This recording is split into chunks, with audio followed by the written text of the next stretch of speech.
दर्शकबिनलाई नमस्कार। म विक्रम पण्डित। कसरी हारे कमल थापा र के हराउन लागि परेको थियो त निर्मल निवास र यसैको विषयमा हामी केही छलफलहरू गर्नेछौँ। कृपया पुरा भिडियो हेरेर हामीलाई साथ दिनुहोला।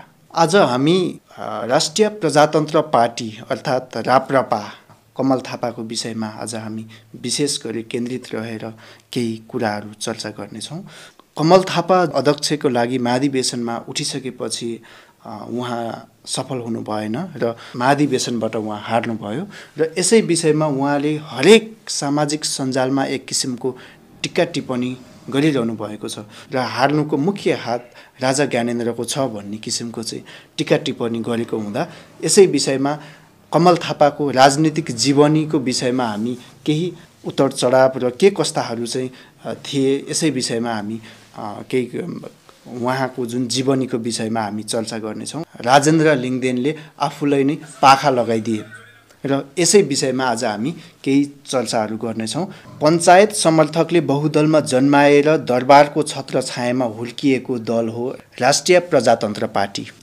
राजसंस्था ढले पनि गणतान्त्रिक राज्य व्यवस्थामा त्यो पार्टीलाई टिकाइराखेर यहाँसम्म ल्याउने व्यक्ति हुन् कमल थापा। ढलिसकेको राजतन्त्र व्यवस्था पुनः फर्काउँछु र नेपाललाई हिन्दू राष्ट्र नै कायम गराउँछु भन्दै पछिल्लो समय 15 वर्षदेखि लगातार राप्रपाको नेतृत्व सम्हालेका थापालाई यसपालिको महाधिवेशनबाट युवा पुस्ताका राजेन्द्र लिङ्गदेनले पाखा लगाइदिएका छन्। 2062-63 को जनआन्दोलन 2 को बलमा ढलेको राजसंस्था पञ्चायतको हिन्दू राज्य फर्काउने एक सूत्रीय लक्ष्यका साथ राप्रपा स्थापना गर्दा थापालाई दिएका थिए। थापाको विरासत ढलेर पार्टीमा आफूभन्दा कैयौं वरिष्ठलाई पछि पार्दै राजतन्त्रको हिमायतीको रूपमा लिङ्गदेनले राप्रपामा आफूलाई उदय गराएका छन्। थापाको इतिहास हेर्ने हो भने उनी चान्चुने राजावादी होइनन्। राजतन्त्रप्रति वफादार थापाको राजनीतिक पनि बहुदल आएपछि सुरु भएको होइन।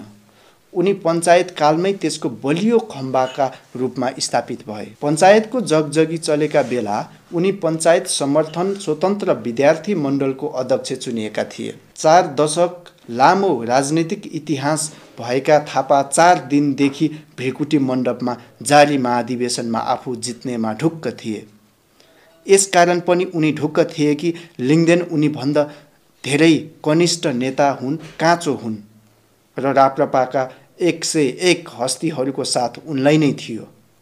तिनै कनिष्ठ ठानिएका लिङ्गदेनले थापालाई आफैले स्थापना गरेको उनकै सत्ता पल्टाइदिए। लिङ्गदेनले थापालाई 227 मतले पराजित गरे। आइतबार बिहान सकिएको मतगणनामा लिङ्गदेनले 1844 मत, थापाले 1617 मत ल्याए। राप्रपामा आफ्नो विरासत गुमाउनुमा थापाका आफ्नै कमजोरीहरू छन्। लामो समयदेखि उनी आलोचित थिए। आलोचित भए पनि थापाले तिनलाई सामान्य ठाने। थापा चतुर राजनीतिक खेलाडी त हुन्नै, समकालीन नेपाली राजनीतिमा क्षमता भएका राजनीतिज्ञ पनि हुन्। लामो राजनीतिक जीवनले उनलाई कमजोरी पनि त्यतिकै उजागर गरेको छ। 2046 सालमा बहुदल आएपछि दरबार निकट रहेर पञ्चायतलाई सहयोग गरिरहेका पञ्चहरू दल खोल्ने निर्णयमा पुगे। पूर्व प्रधानमन्त्रीहरू सूर्यबहादुर थापा र लोकेन्द्र बहादुर चन्दले सुरुमा मिलेरै दल खोले। त्यो लामो समयसम्म चलेन, 2 टुक्रा भयो। राप्रपा भइरहने सत्ता सङ्घर्षमा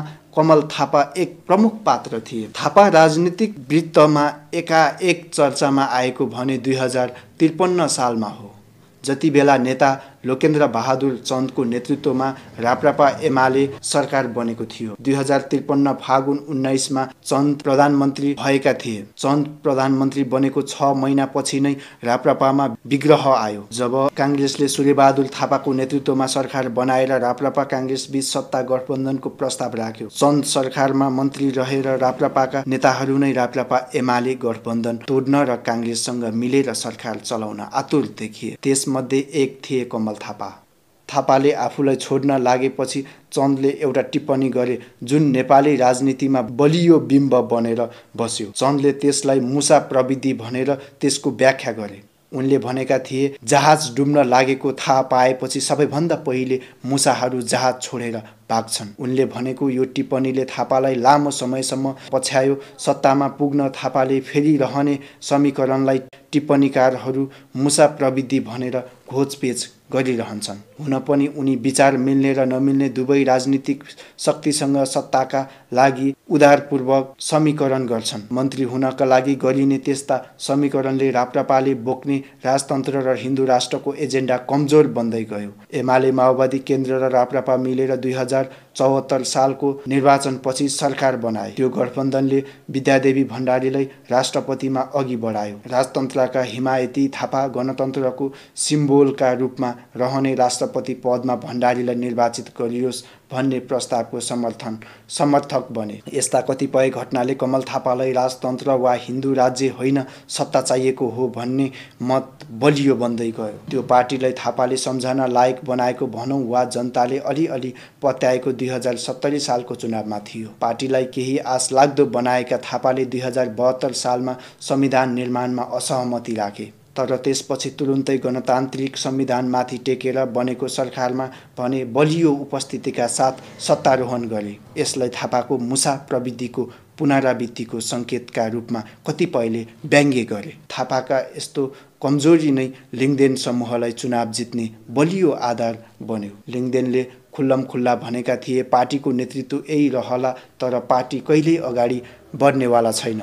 2-4 सिट आउला, मन्त्री भइएला, पार्टीको एजेन्डा बिग्ने छैन। थापा हार्नुको दोस्रो कारण राप्रपाका पूर्व अध्यक्ष पशुपति शमशेर राणा र डाक्टर प्रकाश चन्द्र लोहनी हुन्। पार्टी एकता जोगियोस् भनेर यसपालि उनीहरू दुवैले नेतृत्वमा दाबी छोडेका थिए। लोहनीले खुल्ला रूपमै लिङ्गदेनलाई सघाए। राणाले आफ्ना समर्थकलाई लिङ्गदेनलाई भोट नहाल्न थापालाई हाल भनेनन्। राणा थापाको पक्षमा चुनावको अन्तिम समयसम्म नखुल्दा र लोहनीले उनको पक्षमा नबोल्दा यी दुवै हस्तीका समर्थकले थापालाई नेतृत्वबाट हुत्याउन लिङ्गदेनलाई सहयोग गरे। त्यसमाथि पार्टीमा भित्रभित्रै पुस्तान्तरणको आगो सल्किएको थियो। थापाले त्यसको भ्यू पाएनन्, त्यसलाई वास्ता नै गरेनन्। उनी पार्टी एकता, पार्टीको एजेन्डालाई स्थापित गर्छु भनी अध्यक्ष उठ्ने निर्णयमा पुगे, तर चुनाव प्रचार प्रसारमा त्यति ध्यान दिएनन्। थापा पार्टीको आन्तरिक चुनावमा कहिल्यै प्रतिस्पर्धा गरेका व्यक्ति थिएनन्। सायद त्यसैले पनि उनले आफ्नो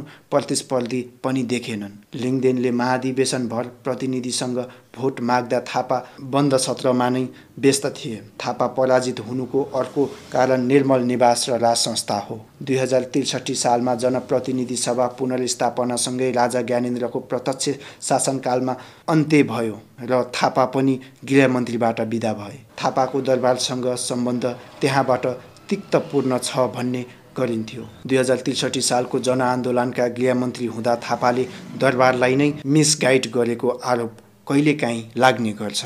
थापाले भने बोलीमै सही गणतन्त्र फाल्ने, राजतन्त्र र हिन्दू राष्ट्र बनाउने एजेन्डा सधैँ बोके। राजा र राज संस्थाबारे कहिल्यै नराम्रो भनेनन्। हिजोका दिनसम्म नेपालमा राजतन्त्रको सबैभन्दा ठूलो प्रवक्ता थापा नै हुन्। तिनै थापालाई यसपालिको चुनावमा निर्मल निवासले नसघाएको आरोप छ। चुनाव हारेपछि थापा पनि रिसले चुर भएका छन्। उनले निर्मल निवास र पूर्व राजा ज्ञानेन्द्रलाई मेन्सन गरेर ट्विटरमै धन्यवाद दिएका छन्। थापाले ट्विटरमै पूर्व राजा ज्ञानेन्द्र शाहलाई राजतन्त्र बोकेर हिँडेको पुरस्कार आज पाइयो भनेका छन्। उनले मेन्सन गरेको ट्विटर ह्यान्डल पूर्व राजाले चलाउँछन् या चलाउँदैनन् भन्ने यकिन भने छैन। उनले भनेका छन्, मैले राहत र उन्मुक्ति पाएको छु। सिङ्गो मुलुक गणतन्त्रमय भएको बेला शिरमा कफन बाँधेर 2063 सालदेखि राज संस्था बोकेर हिँडेको पुरस्कार आज पाइयो। उनले भनेका छन्, सो एजेन्डाको मूल संवाहकलाई राजनीतिक रूपमा समाप्त पार्न गरिएको चेष्टाले राजाको भलो होस्। निर्मल निवास गणतान्त्रिक मोर्चासँग साक्षात्कार गरेको मन नपराएर थापासँग चिडिएको छ भन्ने गाईगुई राप्रपा महाधिवेशनको वातावरणमा तरङ्ग ल्याइदिएकै थियो। तर त्यो तरङ्गबीच लिङ्गदेनले असली राजावादी अब आफू बनेर निर्मल निवासले पत्याएको सञ्चार मतदातामा गराए। तर त्यो तरङ्गबीच लिङ्गदेनले असली राजावादी अब आफू बनेको र निर्मल निवासले पत्याएको सञ्चार मतदातामा गराए। थापा निर्मल निवासबाट छाया पर्दै गएका रहेछन् भन्ने पनि प्रष्ट भएको छ। अब उनको निर्मल निवाससँग सम्बन्ध के कसरी अघि बढ्छ हेर्न बाँकी छ। थापासँगै लामो समयसम्म काम गरेको ठूलो समूह पनि यसपालि उनीसँग चिडिएको थियो। उनीहरूले पनि लिङ्गदेनलाई साथ दिए। कमल थापा 2012 सालमा दिल्ली बजारमा जन्मेका थिए।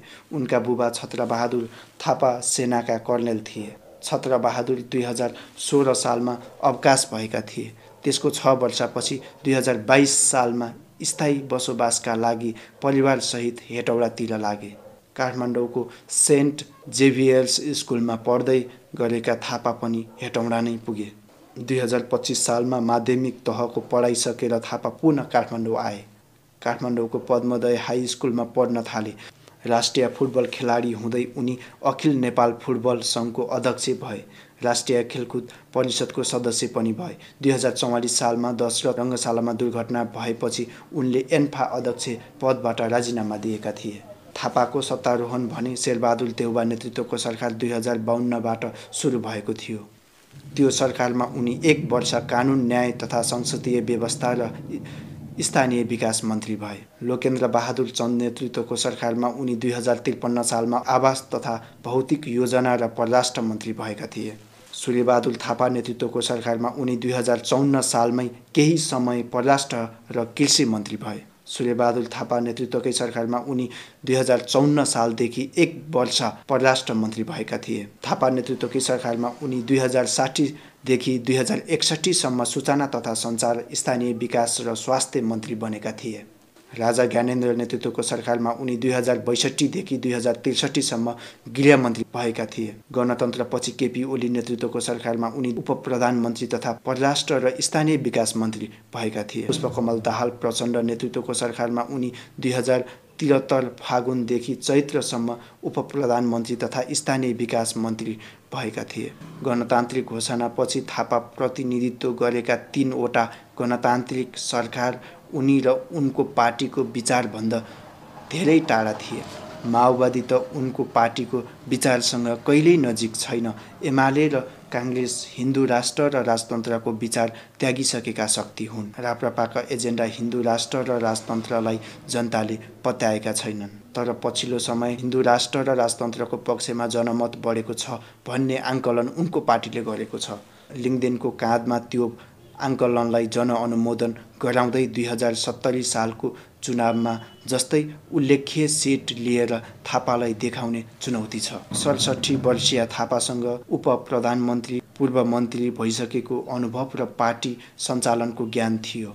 यसको तुलनामा एक पटक पनि मन्त्री नभएका र पहिलो पटक संसद निर्वाचित भएका लिङ्गदेनसँग ठूलो सङ्गठन वा पार्टी नेतृत्व पङ्क्तिको अनुभव नै छ। सायद फ्रेस अनुहारकै रूपमा लिङ्गदेनलाई पार्टी कार्यकर्ताहरूले रुचाए। आम मतदाताहरूमा राप्रपाका घट्दो समर्थक बढाउने चुनौती अब पूर्वी जिल्ला झापाबाट उदाएका लिङ्गदेनको काँधमा आएको छ।